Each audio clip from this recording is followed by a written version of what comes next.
Good afternoon, everybody. Welcome to class today. Thank you for joining me. Whether you're watching live or you're watching the recording, I appreciate you watching. Thank you for joining me once again. Thank you. So we are entering into the second part of the current module as we're talking about React. We're continuing our work in React Router, and this week we're discussing parameterized routes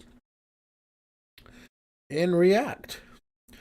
And this is a pretty neat concept, and it's actually not one that's incredibly difficult to do. As per usual, I've got us a little proof of concept today for us to work through to get to a parameterized route on our screen. Or on our site, rather, I should say. And so let me just talk briefly about what a parameterized route is before we get into it. So, one of the things that we saw last week, right, is we were kind of talking about websites and how websites work and how, React and React Router makes things a little bit different. And we looked at something like the Cleveland Community College website, right, which this is just like, by the way, this is just like a couple weeks from changing now. Like the new website's coming really, really soon, which we're all pretty excited about. But by and large, right, when we look at a website, what we're seeing is a particular file structure on a server, right? Like typically there is a homepage, and that homepage is an index.html file. And if I go into, say, Explore Programs of Study, we see this /programs, and that /programs indicates that there's a file that is on the server that also has an index.html file in it. And that's how that URL exists, right? When we navigate to clevelandcc.edu/programs, we go into the programs folder and we open up the index.html that's in that folder. And that's how we get to this site. But if we look at things like heating, air conditioning, and refrigerating here, a lot of these are generated, right? These are generated pieces of content. They get pulled from a database and they get brought into the site.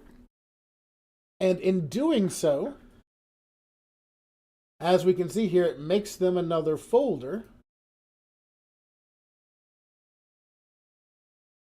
and puts an index in there and puts the data into the index and all that kind of stuff, so it can just get a website. But as we saw last week, right, React doesn't necessarily really work that way, right? The file structure in React can be completely different if we're using React Router. And one of the interesting things is that I can make an infinite amount of pages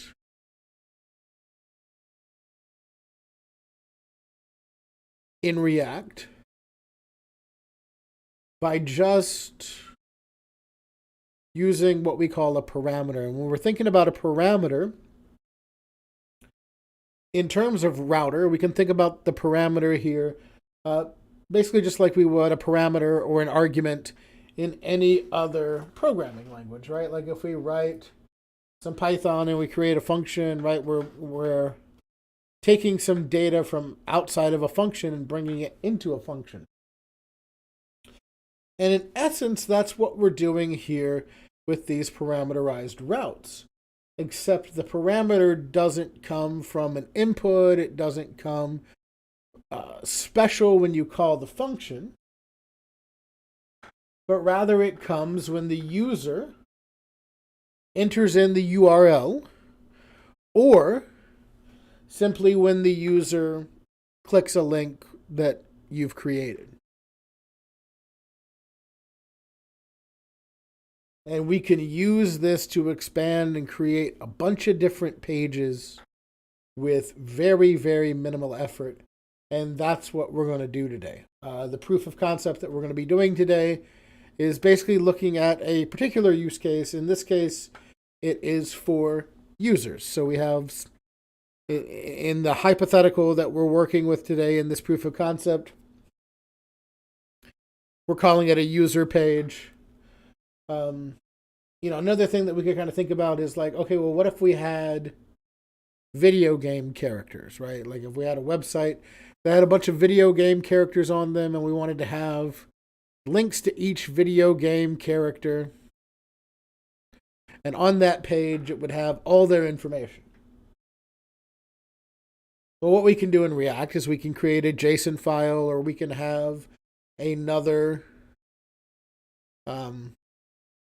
database or whatever that's pulling the information. And we can pull it based on a parameter that's entered into the URL, or that is a part of the link. And that can take that parameter, run it through another bit of code that can pull the right data onto that page.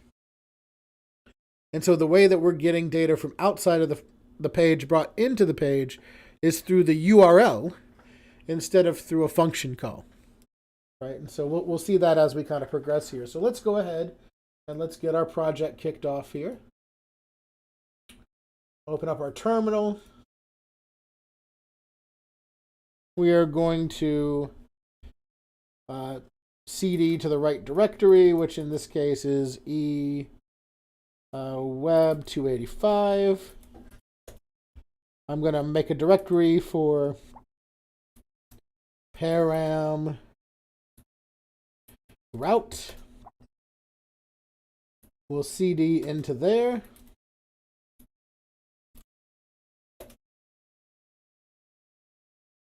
And I didn't have to do that. I don't know why I did that. Because it just works with the npx create -react -app. We'll call it para. And let's go. And, just like we do every week, right? We're just downloading the files to put into our project. It'll take a few minutes to get all of our, a little bit of time here to get all the files put in. That's our entire React library that we're working with. And as we've seen in the past, as we've been sort of troubleshooting things, it's a ton of files. Right, while that's installing, let me grab my environment code that I need to put in from out of my notes.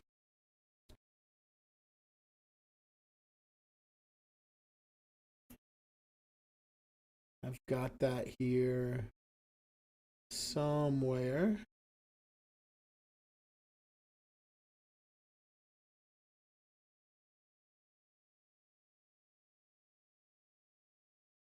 There we go. We'll go ahead and copy that to save us some time.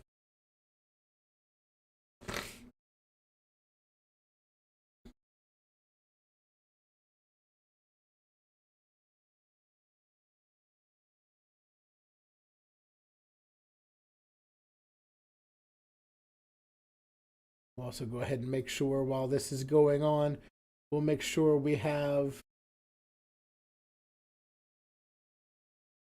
my push code available as well. Let me grab that really quick, and we're done over here, so I can make sure that I have that. And so now I'm going to cd into my para folder. And before starting it, I'm just going to install router to my project. That's all we need to do here for it to be able to understand router. So we're going to npm I or install, right? As some of you might have learned in some other like networking classes and stuff, when it comes to commands, you can enter in enough letters for it to kind of figure out what you're talking about. And it'll go. So npm I, let's see, it's React router DOM, and go. And that'll take another few minutes to install. Or it went ahead and did it pretty quickly today, actually. Got our React router DOM into our project so it can run React router.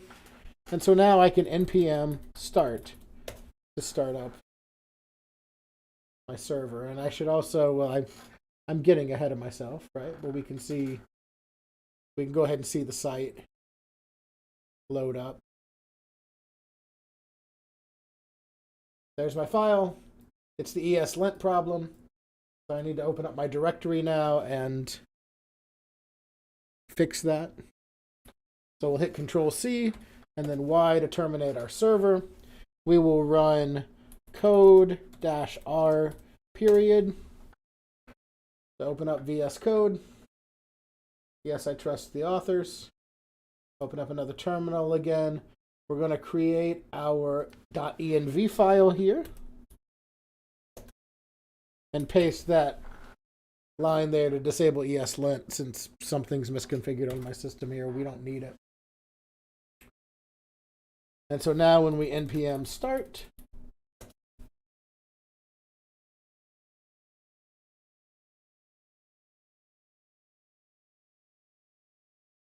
our server is now good to go.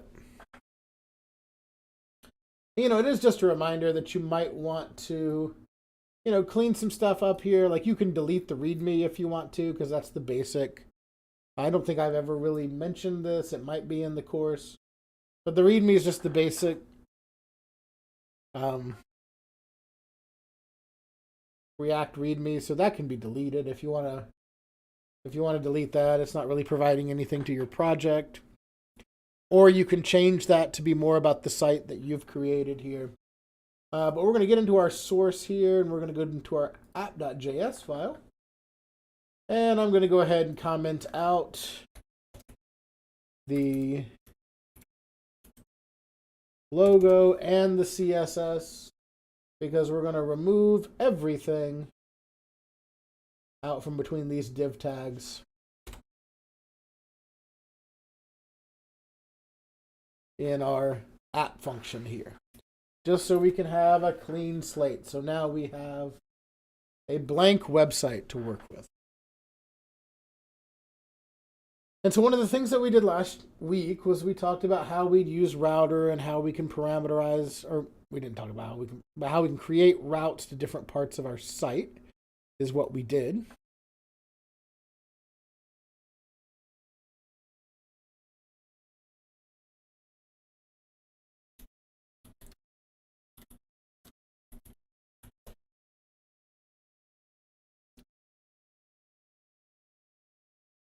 And the first thing that we'll want to do is we'll want to make sure that our project knows that, you know, when we talk about router, we are implementing it correctly. So we need to import router from the React Router DOM package that we installed. So I'm going to run import with curly braces, and there are 4 things that I am importing from React Router DOM. One is something called browser router. And one of the things that we did last week that we'll go ahead and do again this week is we imported it with an alias. And so let's import it with the alias of R this week, because we can. Last week we imported it with the alias of router. Right? Browser router is just a super long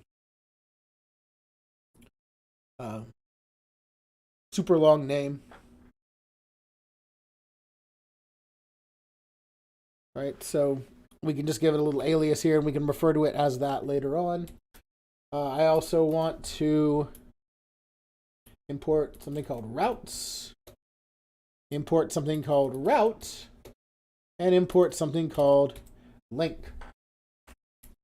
And of course, we're going to do that from React-router-DOM, like so. And so it's kind of grayed out here right now because we've imported it, but we're not using it yet. When we start to use it, it'll flash back up. And one of the things that we did last week was we talked about how, you know, we can create a route, and this route will give us the ability to, you know, have links to different pages or to different content. And one of the things that we did was, you know, we would take like we'd create a component. Like, let's say we created a component called home. So let's create a component called home here. And we can set it up. And we can just simply return say an H1 of hello world out of it.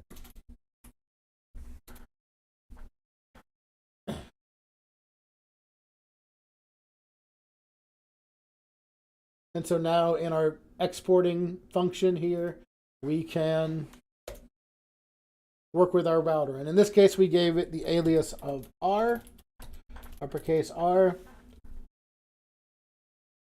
Move that down there below that div. Remember, only one parent in the output of a component. And we can see here that when we use that part of our import statement lit up.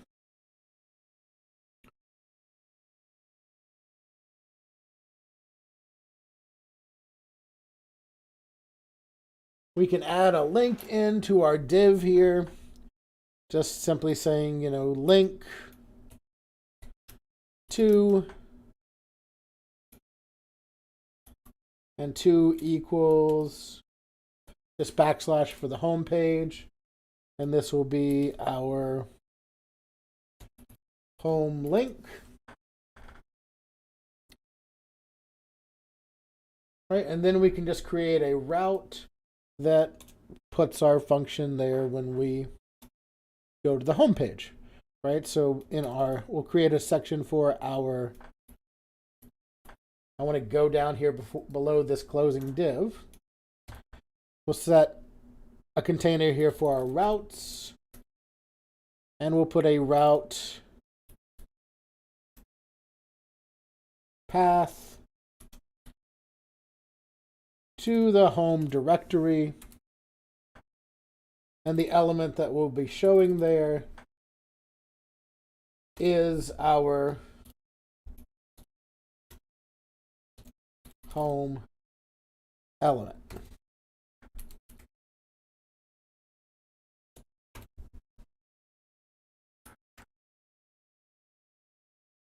So now when we save that, we check out our site. We see we have a home link here and our home element on our home page, which is our hello world. Now, if we try to go to a users page or like a users one page, we can see here that we're given a page, right? Like there's a page that exists, but it just doesn't have any content on it. And this is thanks to using router, right? So router can actually allow us to, basically put anything in our URL bar that we want to put in there, and it'll give us some kind of page. And in the real world, what we might do here is if we were using, say, parameterized routes, which we are, we could look and check the parameter against a list of known pages. And if it's not in that list of known pages, then we can just put the 404 component in the body of the page or wherever, right? But if we click the home link here, it takes us back. You can see we're back at the main page. We have our hello world back on the page. Everything works the way that we would expect it to work. But you'll notice, like what I did there to kind of test that out is I went users and one, right? And just created a URL there. And so the thing about that is that, I can do that as much as I want, right? I can 100. Right, thanks to router, we're getting something here and we're getting a home page. But what I want to be able to do is I want to be able to take that data, that say users one data there, and have something show up on this page based on the user that's been put in. right? That's what I want to do. So let's create a route with a parameter here. And we will have to kind of go back and add to this after we create the component for it. But we're going to create a parameterized route. In this case, we're going to create a route with a path. And the path we're going to register here is 2/users/:UID.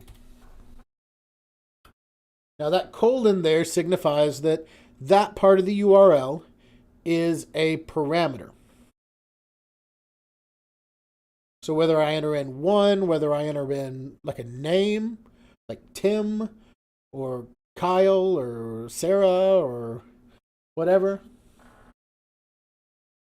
a parameter can have any sort of value. It can be a string, it can be an integer, it can be whatever. You just kind of want to know what you're doing with it. And for this element, we're going to utilize an element in another file that we're going to create, which is going to be a users file. Now, I'm going to do this in another file, right? So that doesn't exist yet. We're going to create another file with that information in it. But it's going to be pretty simple for us to do, right? I'm going to go over here. While I'm inside of the source folder, I'm going to go hit the file button there to add a new file. And I'm going to create a users.js. And this is going to be the file where we write the component. And so we're going to start out just writing something really, really basic. But the first thing that we want to be able to do here is that if we're going to use our parameters, we want to be able to import the parameter or the ability to use the parameters. So I'm going to import use params from React Router DOM. Right, so it's that library within React Router DOM that's going to give me the opportunity to be able to use the parameters that belong to, or that the user enters into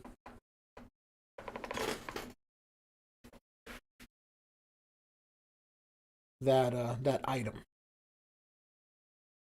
Right, and so for what happens here, what I want to do is I want to export a function here. So I'm going to export default function called users.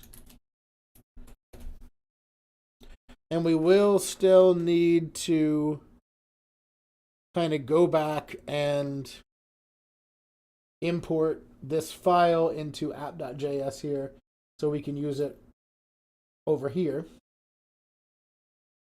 But that's fine. We can do that when we get to a good place with this file. And in this instance, I'm going to want to take and create just some variable, let p, and set that equal to use params. Now, what's interesting here is that this actually comes through as an object. So we're using sort of the objects that we've kind of learned before. So this is an object. So if we just had an empty return, and let's do a console.log p,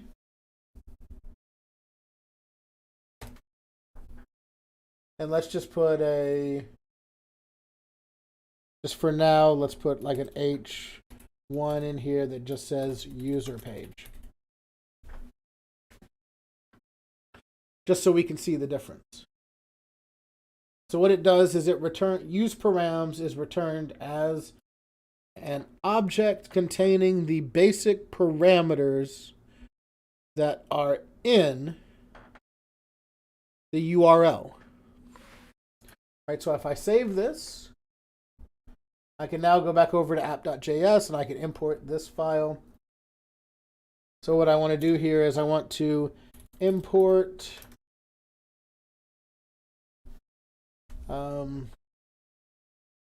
Import users from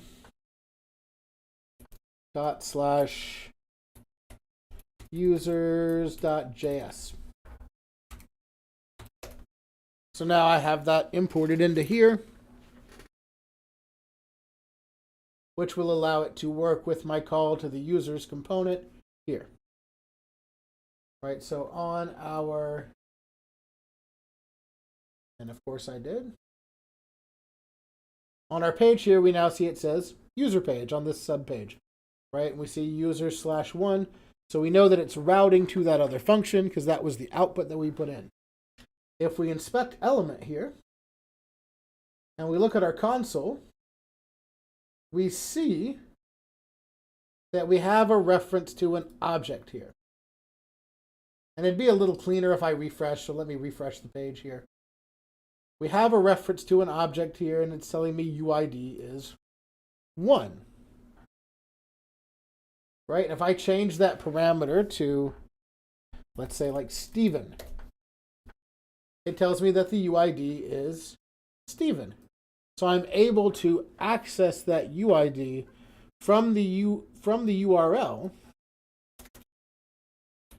and put it into my project. So now I can actually go back into here and use that data. Right, so let's just take an output instead of user page, let's write user ID p.uid, right? Because it's an object, so you refer to it with the dot syntax that we talked about in previous classes, with the key that you're trying to access.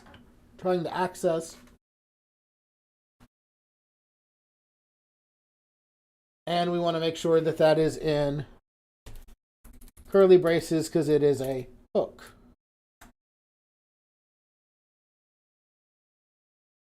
All right, so now if we started our home page and we add /users,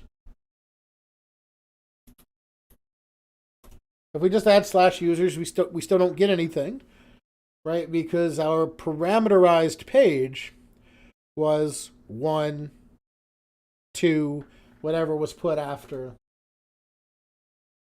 users here, right? So if I said users 12, we see it gives me user ID 12, right? I've not made a new page here. This is just based on what's been put in the URL bar. If I put in users David, it gives me user ID David, right? It's able to pull that information from the URL and put it onto a page. And that's what using a parameterized URL means. So let's take this a step further, right? And let's suppose a larger JSON file or whatever, right? When we get, a couple modules, might even be the next module that we look at, we talk about using APIs and some different ways that we can bring in and work with JSON and stuff like that. So for the time being, let's try to simplify it down just a little bit, and let's create some objects here in this user file. And so just for the sake of time here, I'm just going to copy and paste them from my notes, just so we don't spend a lot of time doing this. But let's say I got user ID for person 1, user ID for person 2, user ID for person 3. And so this user ID here in this object is something that I can compare to my parameter. All right, and so if I'm able to create a parameter here, because something that I would also do with this in this proof of concept is just take those 3 objects and put them into an array. So if I created a const of user info and set that equal to user 1, user 2, user 3. Now I have those 3 objects in an array that can be traversed and we can get data out of it, right? And, in the future, we'll talk about how we could do, basically all of this through one single JSON file or from somewhere else or just whatever, right? But for the time being, with where we're kind of at in terms of what we've learned and what we're going to learn, we can just kind of use this as a placeholder for that information. So now I have something that I can traverse that has information for these users, and I have a value that I can use to check against these items. Right, so now inside of this function, I can just write a loop with a conditional.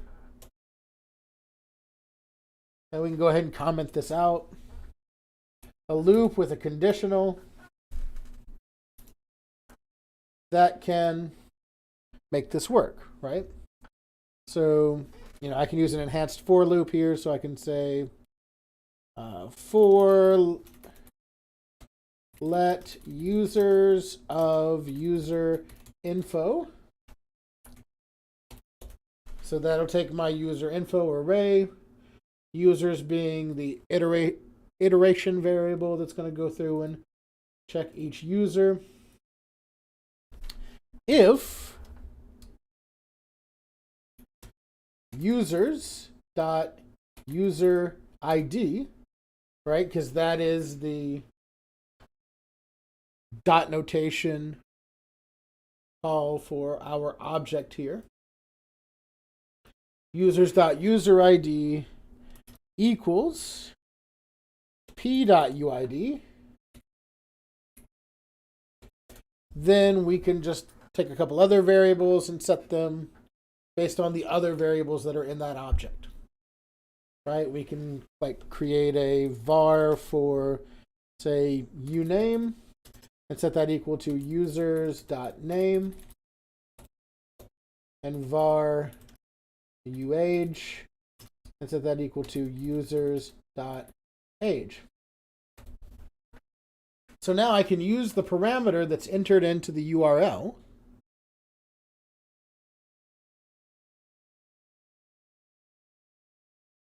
and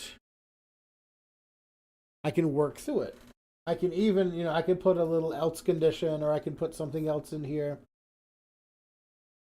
to where if the user is not found in the list, we can write else var uname equals not found, var uage equals not found, and we can get that. Although this is a little, we'd also probably want to run a little break statement here just to break out of the loop. Right, because since we put this in here, it would still it would still go on to the second one. So if it was 1, but it wasn't 2, it would put this information in there, but then when it ran through for the second time, it would put this information in there. So we'd want to put this break statement in here for when it finds the user.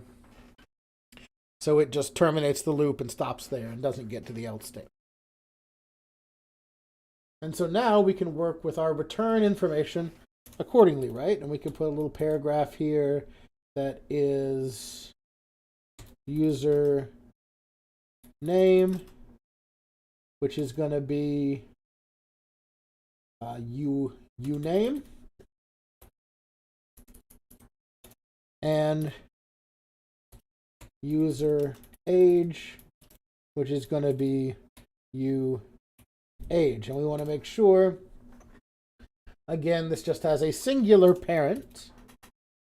So we'll just wrap a little div around what we have here to ensure that our output here just has a singular parent. And so we can save that.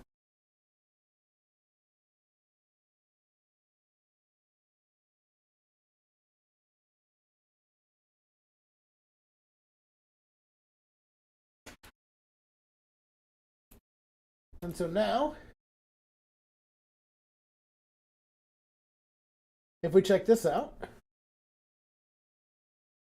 we can go to users and we can go to 1 and we get user ID 1. The name is Davis and the age is 27. And if we look in our objects, we can see user ID 1, name is Davis, age is 27. We change that to user ID 2. Oh, it's not updating. That's weird. What did we do wrong here? It's definitely working in my...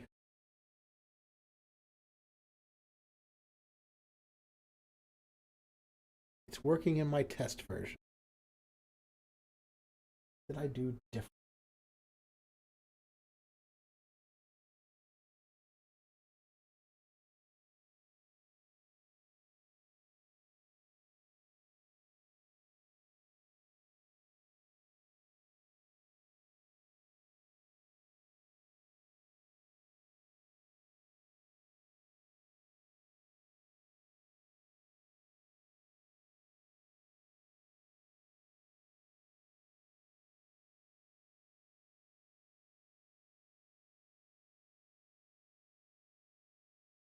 For our purposes here, until we, because I added the break statement and the else. For our purposes here, let's take out the break and the else here.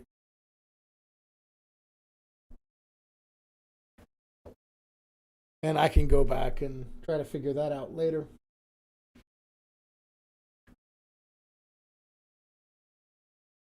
Yep. So it's got something to do with that. So we could try to work through that here in just a few minutes because we'll have a little bit of time.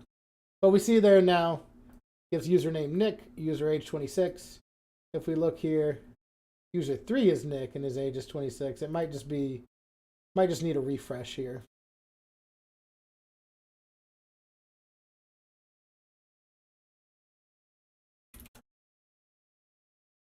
Huh. Something strange is going on here. I've missed something because it's definitely not like that in my sample version.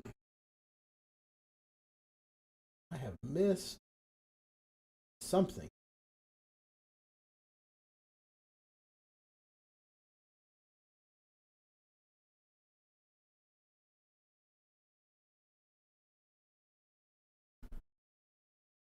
And just so I'm not spending all afternoon looking for what I've looked over, I'm just going to copy from my test version that I did earlier, paste it in, give that a save.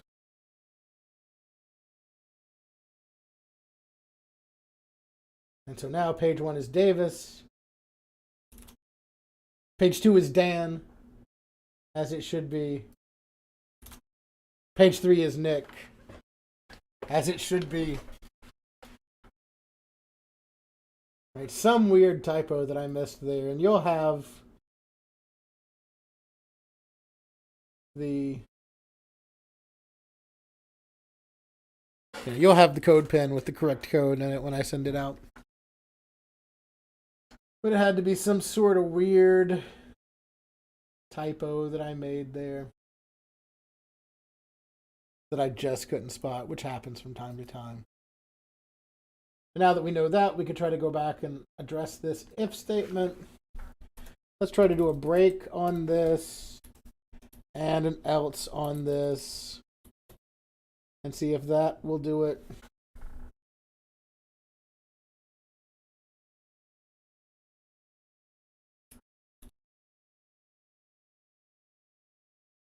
We'll say not found. Not found.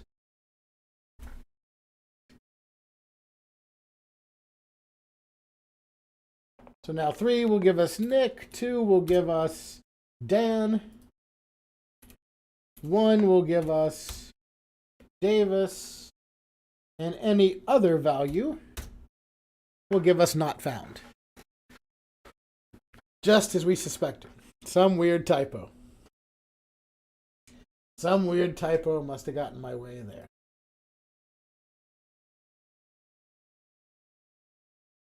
This way, if they're known, we pull their information from the object.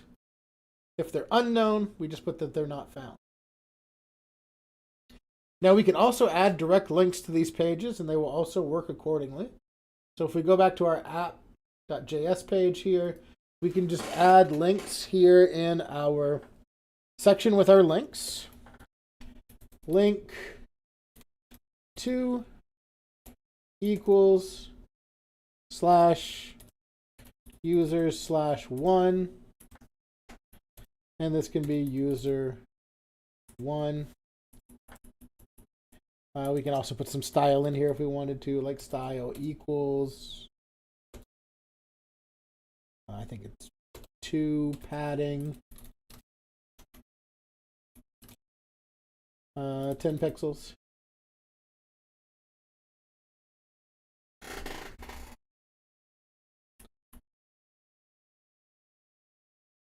Oh no, it's just padding 10 because it's, yeah, padding 10. All right, so we can see we have a user there, user 1. We can add that style into our home link as well. Need another curly brace there.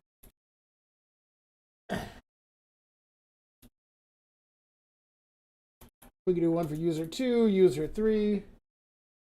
Update the links accordingly. Notice when I'm, updating the links here, I'm putting the number of the link that I want to go to, but the path that we've registered here is still only registered to UID. And so we can do 2, and we can do 3. And remember, you can do this for products, you can do this for users, you can do this for just information pages. Do it for whatever you want to do it for.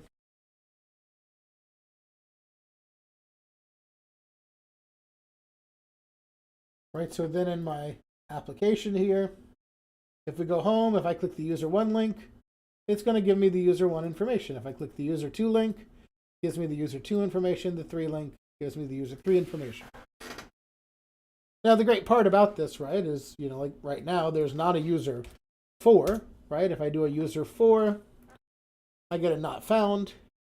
But if I add that user to the database, by just adding an object and adding it to the array, so we'll say const user 4 equals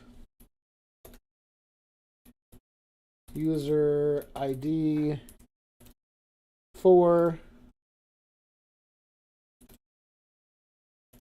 name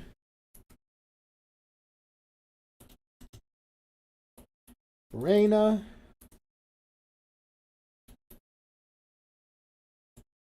age 28, right, or just whatever. Now I have a user in here. I can add that to the array there like so. And now I have a 4th user. So if I go to page 4, I have user ID 4, name Reina. Page 5 is still non-existent.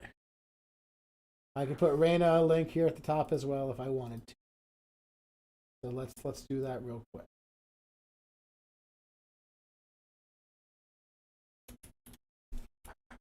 User 4. Like so.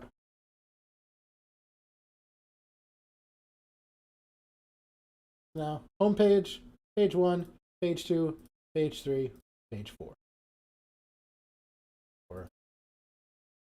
Yeah, I have to actually update that to 4. Page 4. There we go.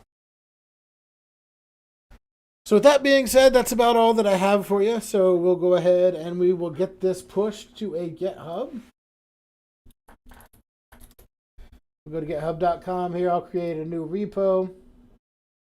We'll call this repo web 285.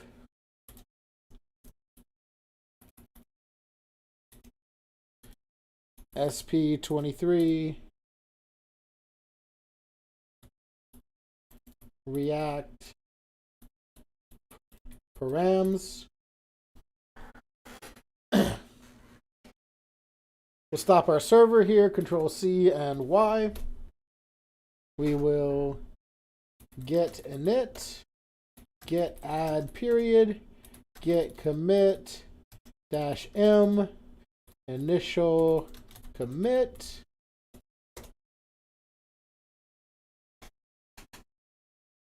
We will add our origin from our GitHub page.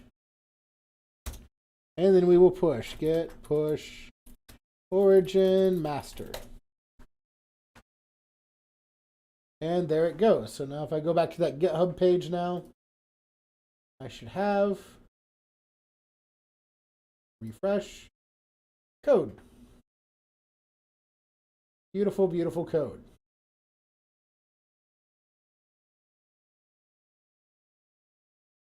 Now we can go ahead and we can run our code to push the live page.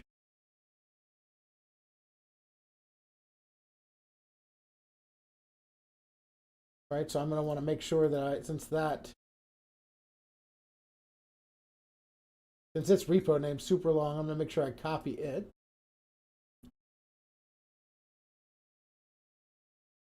I'm going to install the GitHub Pages library, so that's npm I gh-pages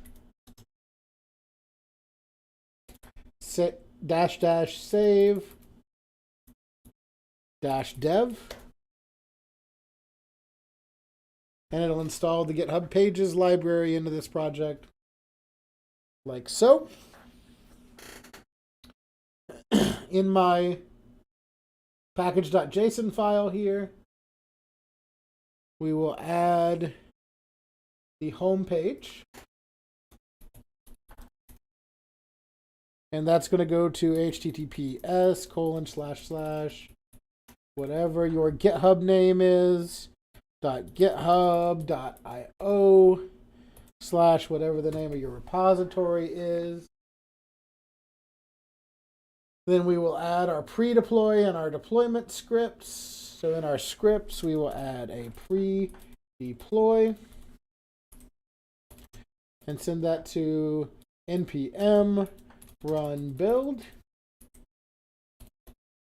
and a deploy which will run gh-pages, and this should be in quotes, gh-pages -d build. And we'll make sure we have this saved, Control S. Then we can run our npm run deploy, npm run deploy, and it'll fire off that branch across the information superhighway to get to my GitHub.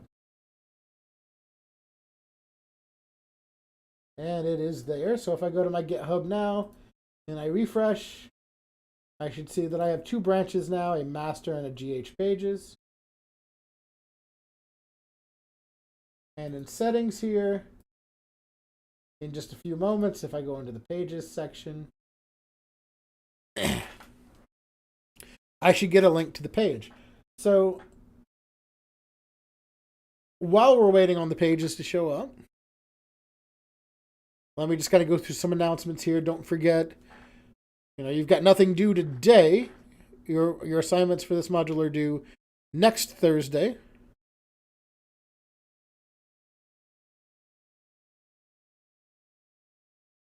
I will be needing to finish up the module after next during that time. Still a work in progress. Remember that not everything's going to work out so neatly, and that's one of the things that is involved in this course, is trying to figure things out and work around things,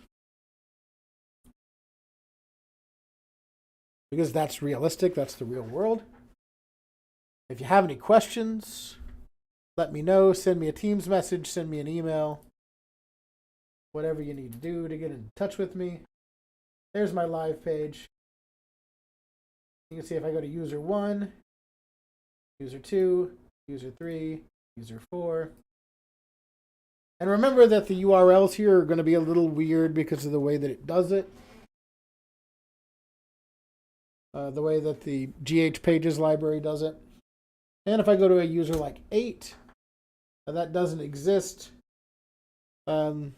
That is another issue here with the GH Pages thing, because it's just rendering the pages that it knows exists, right? Because it's changing the stack from a React stack to just a standard HTML stack.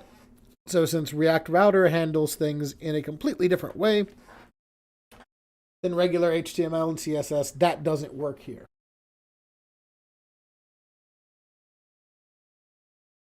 But all of this stuff works just fine.